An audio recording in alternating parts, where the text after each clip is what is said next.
Good night everyone. Thank you po. Thank you to all my solid fans. Salamat po sa inyong lahat na nanood sa live ko ngayon.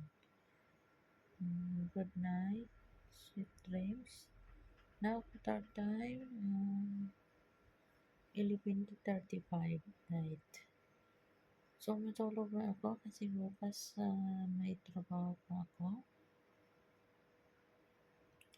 Good night, sweet dreams. Love you all. See you my next live tomorrow.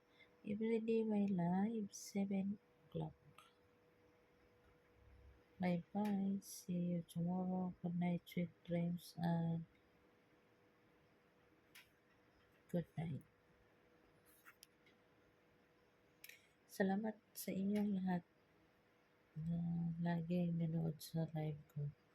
Salamat po. Bye bye. Mag-ingat po kayo.